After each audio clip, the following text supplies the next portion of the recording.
തീർക്കും പൂഞ്ചോല നിൻമണിക്കുമ്പിളിൽ മുത്തുകളായി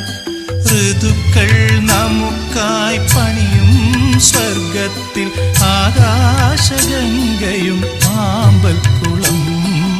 ചന്ദ്രകാന്തം കൊണ്ട് 4 കെട്ട് അതിൽ ചന്ദനപ്പടിയുള്ള പൊൻ